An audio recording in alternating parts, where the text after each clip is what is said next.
Zoro, the right-hand man to the future king of the pirates. With the goal of becoming the world's strongest swordsman, he is known as the Pirate Hunter, or more recently, the King of Hell.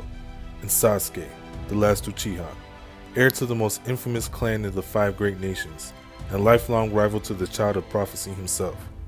These two individuals are among the most skilled warriors in their respective worlds, and share a multitude of similarities. Today, we pit these two against each other in order to figure out who would come out on top in battle. What's good, YouTube? It's the boy who cried Super Saiyan here today, back with another video. And today, I have a special one for you guys. As you can already tell by the title, today we will be looking at Zoro vs Sasuke. And as stated earlier, I wanted to take a look at these characters and really definitively get an answer as to who would come out on top in battle. So like I said before, these two share a lot of similarities. They're both swordsmen, they're both number 2s, and they both have that stoic badass personality. So pitting these two against each other in battle is definitely interesting.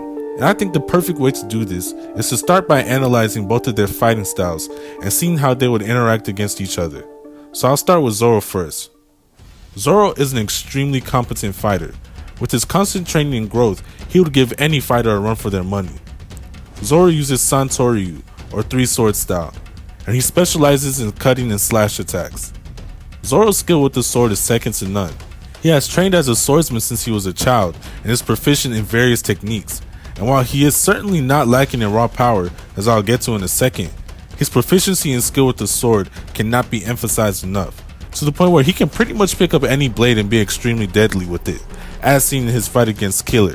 His knowledge of different concepts and techniques have given him the edge against opponents who, while skilled, mainly use their unique abilities and overwhelming strength to defeat their enemies. Mihawk and Ryuma being an exception to this, of course, as they are both extremely skilled and knowledgeable as well, only enhanced by their strength and power. But back to Zoro. He is a tank. Zoro was so strong that when he cut through Pika on Dressrosa, he not only sliced him in half, which is already crazy in and of itself, he also sent the top half of him flying, which is insane, as Pika, who was using his stone assimilation abilities, was the size of a mountain. On Wano, he defeated King, who is a Lunarian, a race known for their durability, and in this fight he also cut off part of Onigashima, which is an island-sized skull, and Zoro took a giant chunk off of it. So yeah, Zoro's strength is off the charts. Zoro is also known for his durability, as he is one of the sturdiest characters in the series.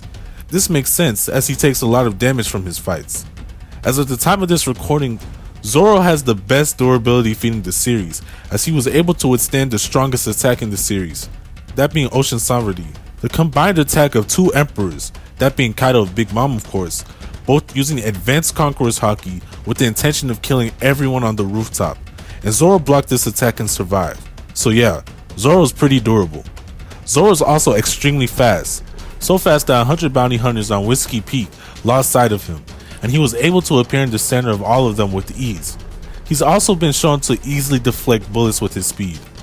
Zoro also possesses Observation Haki, which gives him enhanced awareness, which would allow him to react and move faster as well.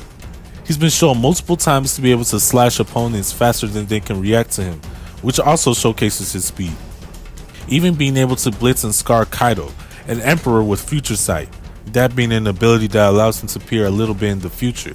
And while it is unknown if Kaido was using it at the time, it is still an impressive feat regardless, as Zoro scarred him before he could even react. And even without future sight, Kaido would still have high level observation haki.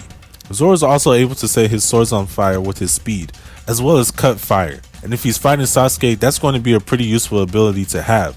Not to mention that Zoro has all 3 forms of haki, and he is even able to use advanced Conqueror's Haki as seen in his fights against Kaido and King. And this allows him to be able to use Ashura and perform his strongest moves. This form represents the peak of Zoro's abilities. So yeah, that's Zoro. I know I didn't cover everything about Zoro, but I think you guys get the gist. There are not too many people that can compete with Zoro when it comes to strength and skill, and I think I highlighted that pretty well. So moving forward, we have Sasuke. Now when talking about Sasuke, it is important to note that while he is a swordsman, and yes, he is a swordsman, I know people like to downplay him, but he is a swordsman. But he also has many other abilities, So obviously, for the sake of this video, I can't list them all. However, I will do my best to accurately give you a sense of his skills. Sasuke's abundance of techniques is only natural, of course, as he is a trained ninja and was trained since a child to be proficient in taijutsu, which is basically martial arts, ninjutsu, and genjutsu. This is only augmented by the fact that he hails from one of the strongest clans in his respective universe, that being the Uchiha, of course.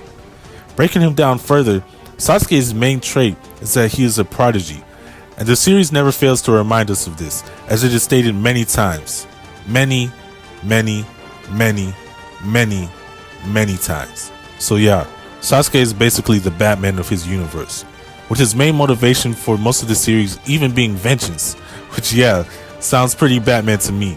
I bring this up to say that Sasuke is extremely motivated, which pushes him to achieve higher levels of power as the series progresses. He's also prepared.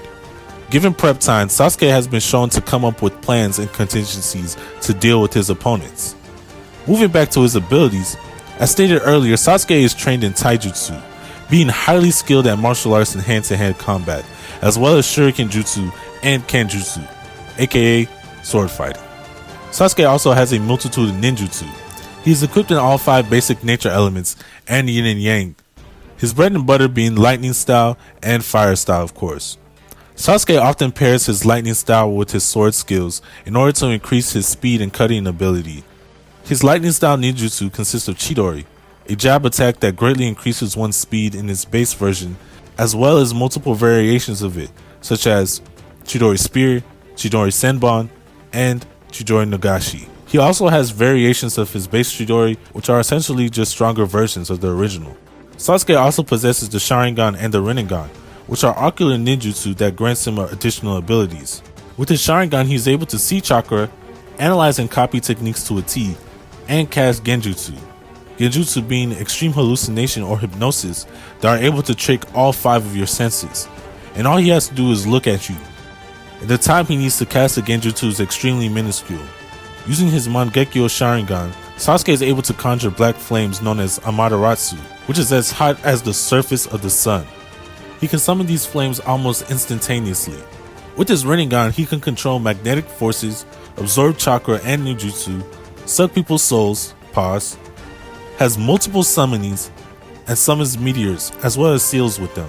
Sasuke is also able to use Susanoo, which allows him to manifest a giant chakra avatar capable of slicing mountains and devastating landscapes. Sasuke is also known for his incredible speed, as he's one of the fastest characters in the verse. On top of that, Sasuke's Sharingan greatly enhances his reaction speed and spatial awareness, giving him near precognition capabilities. Now with all that out the way, let's see which of these 2 characters will come out on top in battle. But first, let's lay out some ground rules. So for the purposes of this video, we're going to make chakra and haki equivalent to each other, meaning that any advantages given to an individual from their respective power source is applicable in battle. Also, I should preface this by saying that I'm only talking about Sasuke from the end of Shippuden and Naruto the last movie, and I won't be taking any Boruto stats or feats into account, so please keep that in mind. With that out of the way, let's see how a battle between them would work. I think that for the beginning of the battle, Sasuke and Zoro would clash and try to suss each other out. I think that Zoro would have a slight advantage at this point because I think without taking chakra or haki into account, Zoro is physically stronger, so he would probably have a slight edge at first. This will encourage him to stay strong on the offensive, leaving Sasuke to defend. And as this continues, Zoro will push Sasuke back, forcing him to activate his Sharingan. Sasuke would then try to look for openings to get a hit in on Zoro, all in while analyzing his fighting style. Sasuke will probably use mid-range attacks like Fireball Jutsu, which Zoro will easily cut through, as well as using Shuriken as a diversion. Zoro at this point can easily deal with all of this, but after dealing with the Shuriken, he'll probably aim to end the fight by using one of his finishing moves, such as Shishi Song Song. And this attack is incredibly fast, so Sasuke would be forced to counter this with a substitution. At this point, I think Sasuke would now be forced to try harder and go on the offensive. I would like to add that Sasuke is capable of streaming his lightning style chakra through his sword, greatly enhancing his cutting power. However, Zoro would obviously use haki to coat his blade, so they would probably even out. Now we do know that Zoro has Conqueror's haki, but it is unknown at this time if he is able to use it at will or in the traditional manner, and I theorize that he can probably only use it to enhance his sword attacks and not the way it is more commonly used by other enemies in the series in ways like knocking out enemies. However, even if he could do that, I don't think that it would work on Sasuke, as Sasuke possesses a strong will and wouldn't be knocked out so easily. That being said, I don't think Sasuke would be able to get a free win by using genjutsu, as Sasuke's genjutsu, as it's been depicted in the series, while impressive, isn't ridiculously overpowered. And now before you attack me in the comments, allow me to explain. We saw that in Sasuke's fight against Killer B, B was able to break out of Sasuke's genjutsu due to him being a Jinchuriki, and him having a tailed beast to break him out as well. And we also saw Naruto get broken out of Itachi's genjutsu in their fight. I'm not saying Zoro won't be caught under Sasuke's genjutsu, it may be possible for him to break out, maybe through the use of Conqueror's Haki, or if he can't do that, I think that his observation Haki would allow him to react to any attack Sasuke may try to hit him with while under genjutsu. And even if we think that he couldn't, any attack Sasuke would hit him with would effectively break him out of the genjutsu, as we know that pain can break one out of a genjutsu. Putting genjutsu aside, however, as that is extremely contentious and I'm not really comfortable giving Sasuke the win like that, as in this case I don't think that it could help him. But moving on, it is at this point that I think that Sasuke will start to use the Madarasu along with his Shinra Tensei, and this will make things increasingly difficult for Zoro, as Sasuke's bag is deep and he's very adaptable. Also, Sasuke would have been analyzing Zoro's fighting style up to now with his Sharingan, allowing him to find openings and even copy some of Zoro's techniques. So it is at this point that I think the tide of the battle will change once again, this time in Sasuke's favor. And with Sasuke hitting Zoro with various combos, I think that this will push Zoro to use Ashura and in turn advance Conqueror's Haki, which will start to press Sasuke until he busts out Susanoo. Now once Sasuke does this, the fight is basically over. And once again, before you click out the video, allow me to explain. Sasuke possesses a perfect Susanoo, and with this perfect Susanoo, Sasuke is able to slice meteors, not to mention that he can fly with his Susanoo. That will make things extremely hard for Zoro. So if I'm being honest, I think Sasuke definitively takes this fight, as in terms of physical strength, I do think that Zoro has the upper hand, but I'm not sure how much of an advantage that will give Zoro, as Sasuke can augment his strength with his chakras, which can help to even things out. In terms of speed, I think Sasuke is definitely faster, as he was already faster than sound as a kid and has gotten monumentally faster since then, and is at least light speed at this point, as Naruto was shown dodging Madara's light fang, which was stated to be light speed in the data books, and Sasuke scales to Naruto. And while we could attribute this to reaction speed instead of movement speed, I think it still outclasses anything Zoro has done, as while Zoro can react to lasers, these lasers are from Kuma, or the Pacifista, so it is unknown and really unlikely that they would be light speed. And we also see Zoro having trouble with the Poo's sound attacks, which will be moving at the speed of sound, which Sasuke could deal with easily as he's faster than sound, as I stated before. So I think he will be faster. However, I think Sasuke's real advantages lie in attack potency, as we've seen Sasuke dish out way more damage than Zoro has, and we saw that a clash between Naruto and Toneri split the moon in half. And Sasuke does scale to this Naruto as confirmed by Kishimoto, and Zoro has never done anything close to that scale. So yeah, I give this fight to Sasuke, as I think he has a better arsenal than Zoro, and he could deal with him in many ways. So yeah, Sasuke wins this, mid to high div. So with that being said, I hope you guys don't hate me for this. I know some of you may disagree, which is fine. You don't have to agree with me, but that's what makes conversations like these fun. So with all that being said, that brings me to the end of this video. And I hope you guys enjoyed it. I put a lot of work into it, and I tried to be as unbiased as possible. Let me know your thoughts in the comments if you agree or disagree, and let me know if you would like to see more videos like this. I'll make sure to get that to you. So with all that out the way, be sure to like and subscribe, as it helps me out and helps me to make more videos like this. So please like and subscribe, and turn on your post notifications to be alerted when I upload videos, as I want to get them out weekly for you guys. So please do that. And with that being said, it's the boy who cries Super Saiyan, signing out.